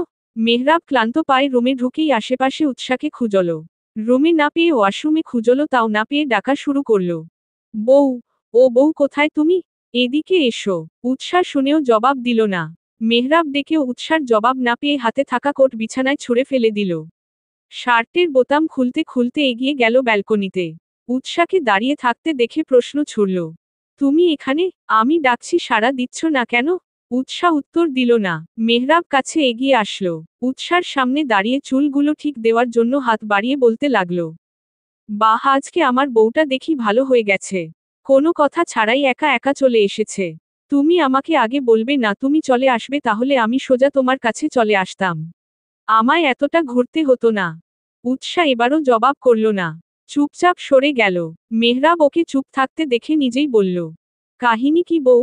আজ এত ভালো হয়ে গেলে যে? জামাইয়ের প্রতি ভালোবাসা জেগে উঠল নাকি? আজ আমার বলার আগেই চলে এলে? প্রতিদিন তো ব্ল্যাকমেইল করে আনতে হয়। তাহলে আজকে একা একাই চলে এলে যে? আর আমি না তোমাকে বলেছি একা একা বের হবে না, আমি এসে নিয়ে যাব? উৎসা তাও জবাব দিল না। মেহরাবের এবার খটকা লাগলো। উৎসার আরো কাছে এসে জড়িয়ে ধরতে নিয়ে বলল, কি ব্যাপার বউ, এমন রেগে বম হয়ে আছো কেন? সকাল থেকে এই পর্যন্ত চুমু না পেয়ে এভাবে কেউ রাগ দেখায়? সোজাসুজি বললেই তো হয়। কাছে এসো, ঝটপট চারটে চুমু দিচ্ছি, তাও রাগ করে থাকে না বউ। মেহরাব জড়িয়ে ধরতে নিলে উৎসা ওকে আটকে দেয়। হাত দিয়ে থামিয়ে দিয়ে বলে, ব্যাস, কাছে আসবেন না আমার। আপনি ওই অপবিত্র হাত দিয়ে ছোবেন না আমায়।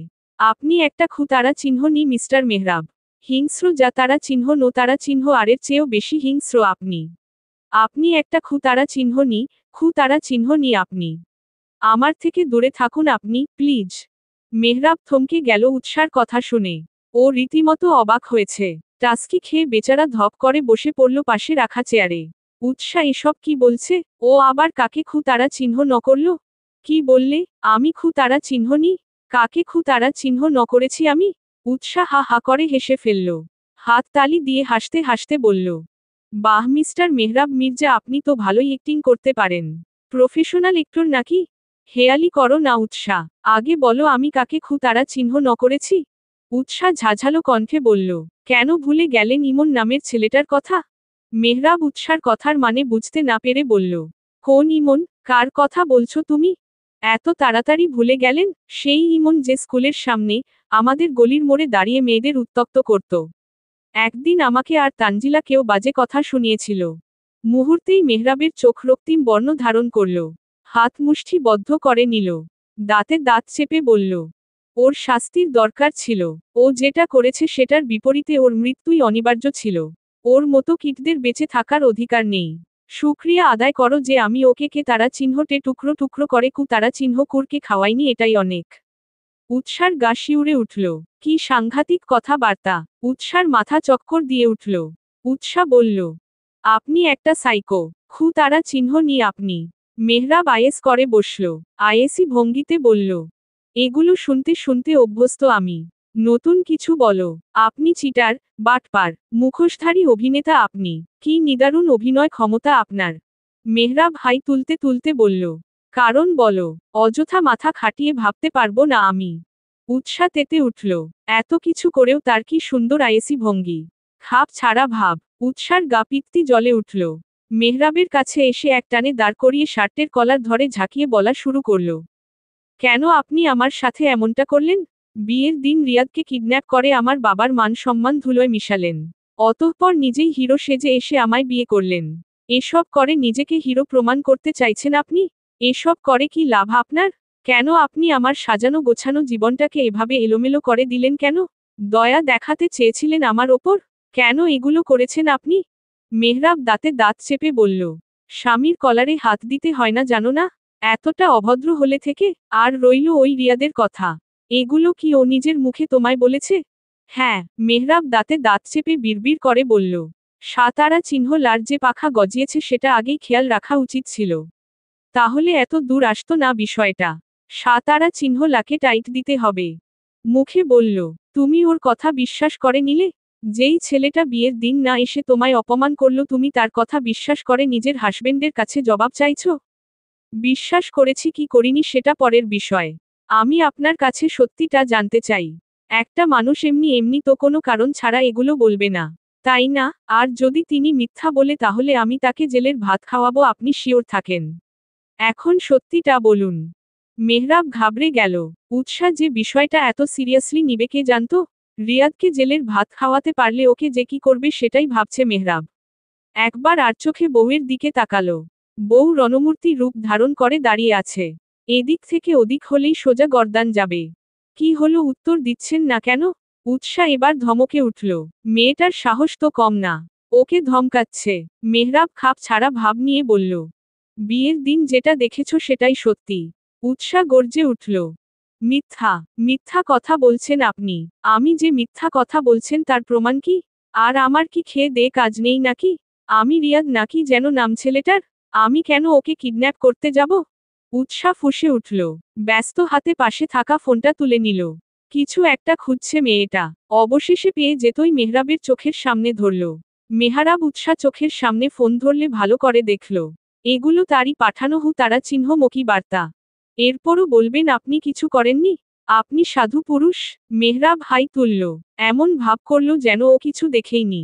কপালে ভাঁজ ফেলে বলল, এই সামান্য মেসেজ কি প্রমাণ করে আমি রিয়াদকে কিডন্যাপ করেছি? কি হলো বলো? উৎসাহ ফের মেহরাবের কলার চেপে ধরে বলল, নাটক করবেন না মিস্টার মেহরাব। এগুলো যে আপনিই করেছেন সেটা আমি জানি। এখন ভং ধরে কোনো লাভ নেই। সত্যিটা বলুন। মেহরাব উৎসার হাত থেকে নিজের কলার ছুটাতে ছুটাতে বলল, দেখো উৎসাহ, তুমি যেগুলো করছো এগুলোকে অভদ্রতা বলে। কলার ছাড়ো আমার হাজবেন্ডের কলার ধরা, এগুলো কোন ধরনের অভদ্রতা? উৎসাহ এতক্ষণের সামলে রাখা রাগ আর কন্ট্রোল করতে পারল না। এতক্ষণ ভিতরে থাকা সকল রাগ বেরিয়ে আসতে চাইল। উৎসাহ নিজেকে সামলাতে ব্যর্থ হল। চেঁচিয়ে বলে উঠল, ফাইজলামো শুরু করেছেন আপনি আমার সাথে? আমার জীবনটা আপনার কাছে জোকস? মজা পেয়েছেন? আমি আপনার কোনো ক্ষতি করেছি? করিনি তো, তাই না? তাহলে কেন এমন করলেন আমার সাথে? আমি তো আপনাকে আমার জীবনে চাইনি। কেন জোর করে আমার জীবনে এলেন? কোনই বা তছনছ করে দিলেন সবকিছু। কি সমস্যা আপনার? মেহরাব এতক্ষণ শান্ত থাকতে চাইলেও এই মুহূর্তে সেটা আর সম্ভব হলো না। মেয়েটা সকল বাধ অতিক্রম করে ফেলেছে। ও বারবার নিজেকে সামলাতে চেয়েছে, ভেবেছে উৎসাহ যেন ভয় না পায়, এমন আচরণ করবে না। কিন্তু সেটা আর সম্ভব হলো না। মেহরাব উৎসার বাহুর শক্ত করে চেপে ধরে বলল, আমার সবচেয়ে বড় সমস্যা তুমি। শুধু তুমি। উৎসাহ আওড়ালো, আমি? হ্যাঁ তুমি। তুমিই আস্ত সমস্যা। কে বলেছিল আমায় নিজের মায় ফেলতে? আমাকে উন্মাদনা বানাতে? আমি তো ভালোই নিজের জীবনে নিজের মতো ছিলাম। এক মুঠো বসন্ত নিয়ে কেন এসেছিলে আমার জীবনে? আমি তো তোমার কাছে যেচে যাইনি। ঝড়ের মতো আমার জীবনে প্রবেশ করে এলোমেলো করে দিয়েছিলে আমায়। আমার নিজের থেকে আমার আমিটাকে কেড়ে নিয়েছিলে তুমি। তোমার যন্ত্রণায় ঠিক মতো ঘুমাতে পারতাম না, খেতে পারতাম না, পোড়ায় মন বসাতে পারতাম না। আমার সকল শান্তি এক নিমিষে কেড়ে নিয়েছিলে। কেন আমার কিশোর বয়সে আমায় ঘায়েল করেছিল? একটু আগে বললে আমি তোমার ক্ষতি করেছি। আদতে তো তুমি আমার ক্ষতি করেছ। আমার সবকিছু কেড়ে নিয়েছ। একটু একটু করে ধ্বংস করেছ আমায়।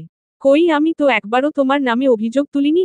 আমার শান্তিতে বেঁচে থাকাটাই তুমি কেড়ে নিয়েছিলে। ভালোবাসার অনলে পড়েছি বহুবার, তবুও তোমায় বলতে পারিনি।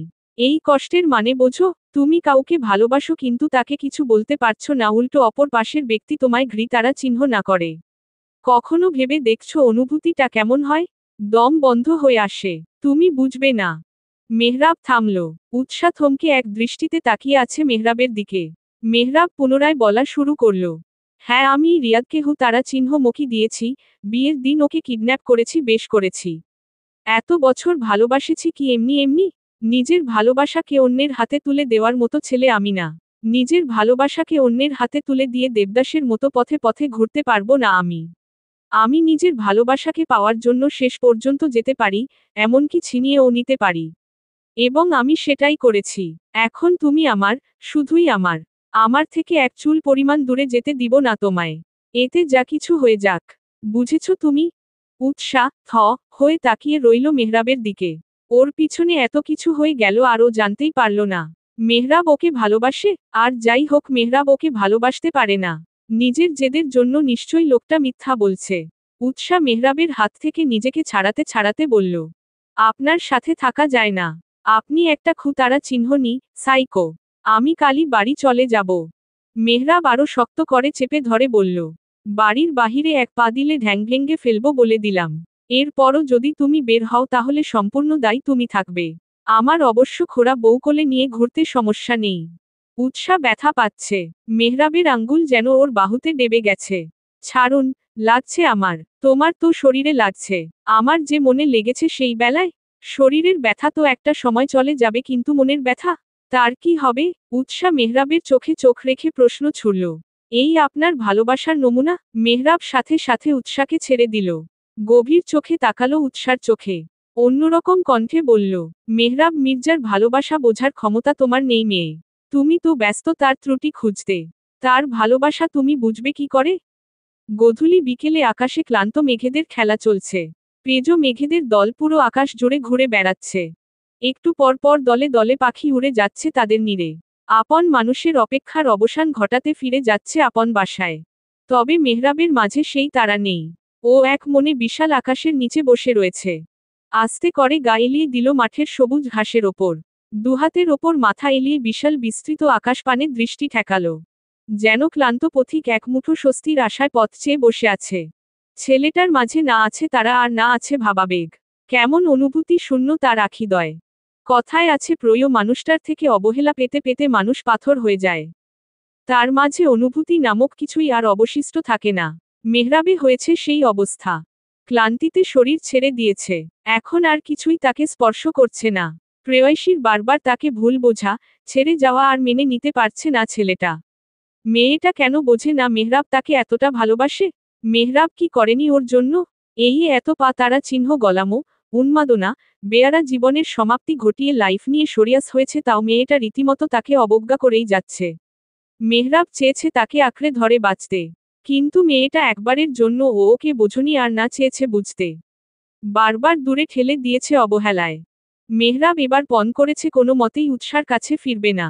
মেয়েটা বুঝুক তার শূন্যতা, ওর শূন্যতাও যদি উৎসাকে না ভাবায় তাহলে হয়তো দুজনের পথ আলাদা হয়ে যাবে। জোর করে আটকে রাখা যায়, তবে ভালোবাসা পাওয়া যায় না। কবি বলেছেন, ভালোবাসলে তাকে মুক্ত পাখির ন্যায় উড়তে দেও। যদি সে ফিরে আসে তাহলে তোমার, আর না আসলে। মেহরাবের বুকে মোচড় দিয়ে উঠল দম আটকে আসা অনুভূতি, কিন্তু ওর কিছুই করার নেই। উপরোক্ত বাক্যটির অর্থ মেহরাব হাড়ে হাড়ে বুঝতে পারছে। ও এতদিন জোর করে উৎসাকে নিজের কাছে রাখতে চেয়েছে, আঁকড়ে থাকতে চেয়েছে। তবে এখন আর না, মেয়েটা নিজে থেকে না আসলে মেহরাব কখনোই তার কাছে ফিরবে না। আর না প্রেয়সীর প্রতি দুর্বল হবে। ভালোবেসেছে, ভালোবাসে এবং ভালোবেসে যাবে চিরকাল। তবে জোর করে নয়। মেহরাবের বুকে চিরে দীর্ঘশ্বাস বের হলো। উৎসাহ ওকে ভালোবাসানি আর না ওকে বুঝেছে। যদি মেয়েটা ওকে ভালোই বাসত তবে ভুল বুঝত না। ওর ভালোবাসার গভীরতা বোঝার চেষ্টা করত। মেহরাবরের ভালোবাসার গভীরতা মেপে এই বুকেই লুটোপুটি ক্ষেত। কিন্তু পরিস্থিতি এখন ভিন্ন।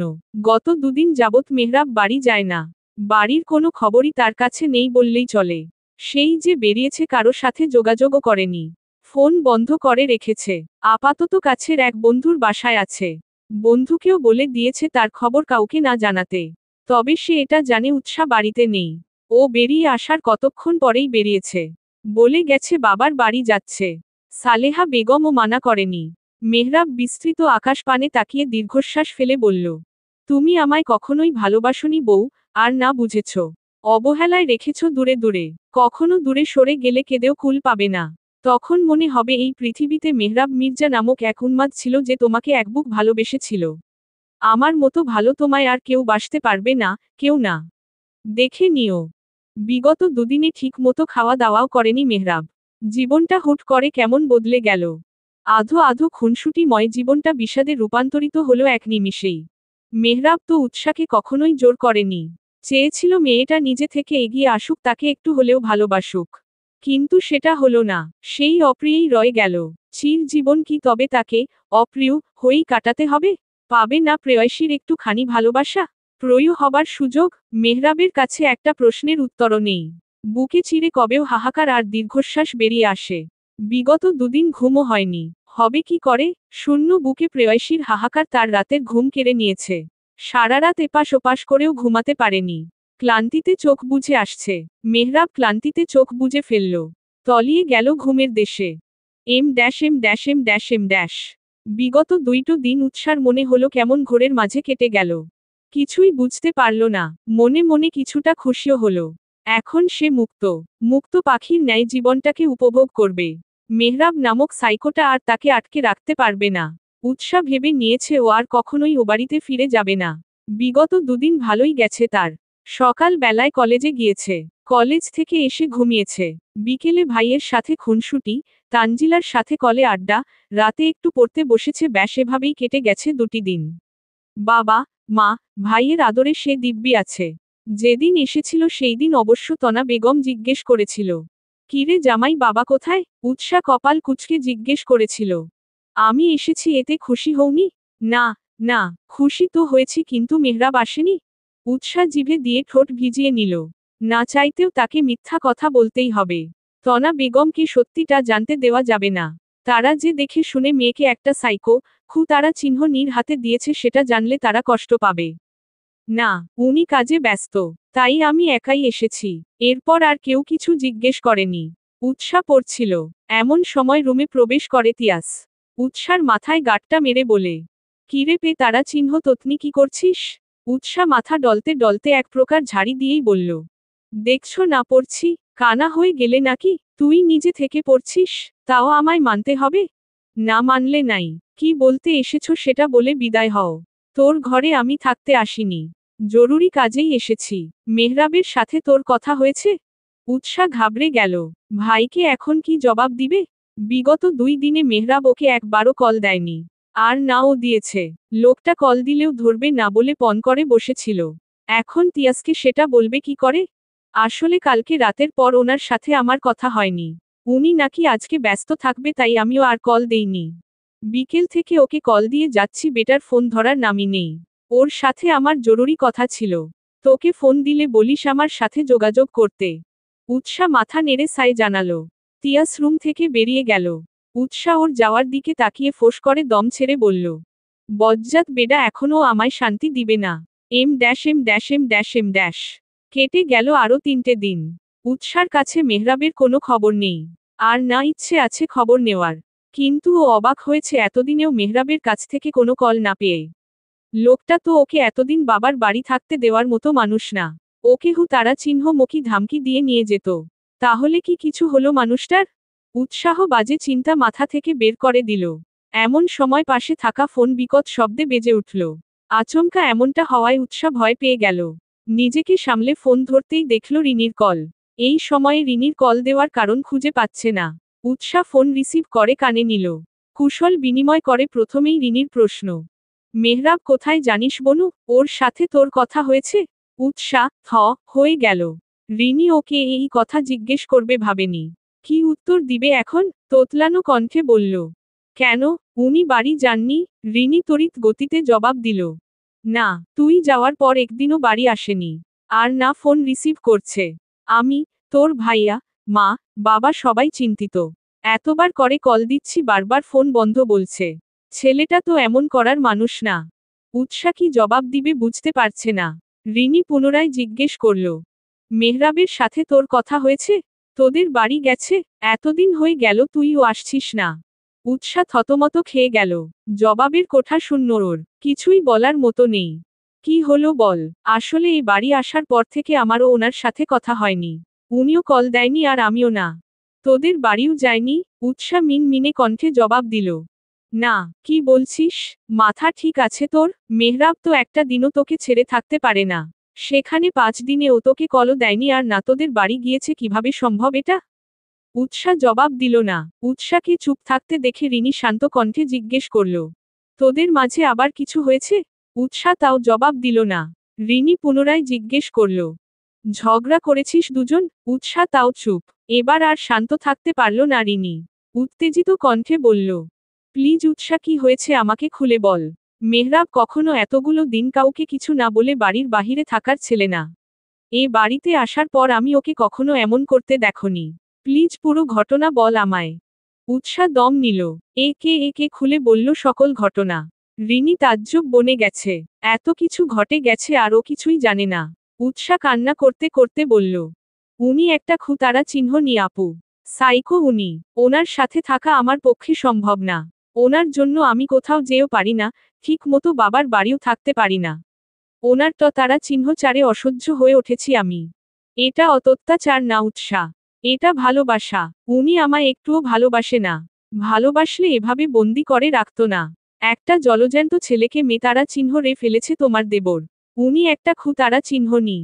উৎসাহ বোঝার চেষ্টা কর, সবার ভালোবাসার ধরন এক না। কেউ ছেড়ে গিয়ে ভালোবাসে, কেউ আঁকড়ে ধরে। মেহরাব তোকে আঁকড়ে ধরে রাখতে চেয়েছে। বেচারা প্রতিনিয়ত তোর ছেড়ে যাওয়ার ভয় তোকে ছাড়েনি। আর তুই কিনা ওকে ভুল বুঝলি। তুমিও তোমার দেবরের সাইড নিচ্ছ। তোমরা কেউ আমায় বুঝলে না। উনি আমায় কখনো ভালোই বাসেনি। শোন, মেহরাব যদি তোকে ভালোই না বাসতো তাহলে তোকে খারাপ কথা শোনানোর জন্য একটা ছেলেকে তারা চিহ্ন রে ফেলতো না। তোকে কেউ কিছু বললেই তাকে আঘাত করত না। তোকে সব সময় আগলে রাখত না। আর না তোর বিয়ের দিন ওই কাণ্ড ঘটাতো না। তোকে আমি আগেই বলেছিলাম মেহরাব তোকে ভালোবাসে, ছেলেটা তোকে পাতারা চিহ্ন গলের মতো ভালোবাসে। সেই জন্যই তোকে হারানোর ভয়ে এত কাণ্ড ঘটিয়েছে। কিন্তু তুই বুঝলি না। আজ আমিও মেহরাবের মতো বলতে বাধ্য হলাম, তুই কখনো মেহরাবের ভালোবাসা বুঝিসনি। আর না ওকে বুঝতে চেষ্টা করেছিস। রিনি কল কেটে দিয়েছে। উৎসাহ ধপ করে বিছানায় বসে পড়ল। শেষমেশ রিনি ওকে এগুলো বলতে পারল? ও কি সত্যি মেহরাবকে বোঝেনি? ওর ভালোবাসা বোঝেনি? এর মাঝেই রুমে প্রবেশ করল তিয়াস। রুমে ঢুকেই সর্বপ্রথম কথা, মেহরাব কোথায় জানিস? ওর সাথে কথা হয়েছে তোর? উৎসাহ তেতে উঠল।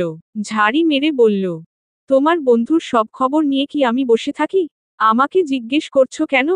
তিয়াস বোনের দিকে তাকালো। উৎসার হঠাৎ এভাবে রিয়েক্ট করার কারণ ও খুঁজে পাচ্ছে না। ভ্রু কুচকে জিজ্ঞেস করল, কি হয়েছে তোদের মাঝে? তুই বাড়ি এসে বসো আছিস, ওদিকে মেহরাবের খবর নেই। দুজন ঝগড়া করেছিস? উৎসাহ তেজি কণ্ঠে বলে উঠল, ঝগড়া? তোমার তারা চিহ্ন নি বন্ধুর সাথে একসাথে থাকা যায়? তারা চিহ্ন নি, সাইকো একটা। তুমি ইচ্ছে ওরে বোনের সাথে নিজের বন্ধুর বিয়ে দিয়েছ তাই না? একবারও বিবেকে বাঁধেনি? নিজের বোনের এত বড় ক্ষতি করতে? তিয়াস ঠাস করে চর বসিয়ে দিল উৎসার গালে। উৎসা হয়ে তাকিয়ে রইল নিজের ভাইয়ের দিকে। তিয়াস বলল, তুই কাকে খুতারা চিহ্ন নি বলছিস? মেহরাবকে? ওর মতো ছেলে আরেকটা খুঁজে দেখাতে পারবি? ঠিক আছে, মেনে নিলাম ও খুতারা চিহ্ন নি। বল কাকে খুতারা চিহ্ন ন করেছে ও? উৎসা চুপ। তিয়াস ধমক দিল, বল। উৎসা মিনমিনে গলায় বলল, ইমনকে। তুই জানিস ইমন সম্পর্কে? কতটুকু জানিস? জানিস কতটা যতারা চিহ্ন ঘন্য ছেলে ছিল ও? মেহরাব ওকে মেতারা চিহ্ন রেছে, তোকে এটা কে বলল? রিয়াদ। তিয়াস হাত মুষ্টি বদ্ধ করে ফেলল। দাঁতে দাঁত চেপে বলল, ওই তারা চিহ্ন তারা চিহ্ন যা তারা চিহ্ন দার কথা বিশ্বাস করেছিস তুই? আরে ও নিজেই তো এক নাম্বারের খারাপ ছেলে। ইমন সেদিন তোদের বাজে কথা বলায় আমি, মেহরাব আমাদের গ্রুপের ছেলেরা মিলে ইমনকে মাতারা চিহ্ন রছিলাম। মেহরাব রাগের মাথায় বলেছিল ওকে খুতারা চিহ্ন ন করে ফেলবে। যদিও ইমনের অবস্থা তখন বেশি ভালো ছিল না। ইমন আমাদের হাত থেকে পালাতে বড় রাস্তার দিকে দৌড় দেয়। সেখানেই একটা বাসের সাথে ওর ধাক্কা লাগে। পরে হসপিটালে ভর্তি করলে 2 দিন থেকে মাতারা চিহ্ন রাজায়। মেহরাব ওকে মাতারা চিহ্ন রেনি। উৎসা বিস্মিত, স্তম্ভিত, কিংকর্তব্যবিমূঢ় হয়ে তাকিয়ে রইল ভাইয়ের দিকে। কিছু বলার ভাষা হারিয়ে ফেলেছে ও। তাও নিজেকে সামলে কোনো মতে বলল, বিয়ের দিন উনি রিয়াদকে কিডন্যাপ। উৎসা পুরোটা বলার আগেই তিয়াস আটকে দিল। বলল, আমি জানি সেটা ঘটনা। রিয়াদ ভালো ছেলে না, সেই জন্য মেহরাব ওকে তারা চিহ্ন মকি দিয়েছিল তোকে বিয়ে করতে রাজি না হতে। যদিও প্রথমে আমরা কিছুই জানতাম না। বিয়ের আগের দিন রিয়াদের আসল রূপ সম্পর্কে অবগত হই আমরা। তখনই আমরা প্ল্যান করি ওকে কিডন্যাপ করার। মেহরাবের সকল প্ল্যানই আমি জানি। বেস্ট ফ্রেন্ড আমি ওর। এক, রিয়াদ খারাপ, 2, বাবা আমাদের কথা বিশ্বাস করবে না। ভোর হলেই আত্মীয়রা চলে আসবে। আমাদের হাতে শক্ত কোনো প্রমাণও ছিল না, যেটা আমরা বাবাকে দেখাবো। তাই এটা ছাড়া আমাদের কাছে অন্য কোনো উপায় ছিল না। আমি জানি মেহরাব তোকে ভীষণ ভালোবাসে, সেই জন্য ওর সাথে বিয়ের কথাটা আমিই তুলেছি। মেয়ের বিয়ে ভেঙ্গে যাওয়ায় বাবাও ভেঙ্গে পড়েছিল, এমনি হলে মেহরাবকে বাবা কিছুতেই মেনে নিত না। সব মিলিয়ে ভাই হিসেবে আমার মেহরাবকেই তোর জন্য বেস্ট মনে হয়েছে, তাই ওর সাথেই তোর বিয়ে দিয়েছি। উৎসা থমকে গেছে। ওর পিছনে এত কিছু হয়েছে আর ও সব কিছু সম্পর্কে জানেই না। তিয়াস দীর্ঘশ্বাস ফেলে বলল, মেহরাব ছেলেটা সত্যি তোকে অনেক ভালোবাসে। অনেক বেশিই ভালোবাসে। ভাই হিসেবে আমি তোকে বলছি, মেহরাবের চেয়ে ভালো কেউ তোর জন্য হতে পারে না। আর না হবে। তিয়াস বোনের মাথায় হাত বুলিয়ে দিল। যাওয়ার আগে বিড়বিড় করে বলল, ছেলেটা কোথায় আছে কে জানে। যেখানেই আছে সুস্থ আছে তো। চলবে।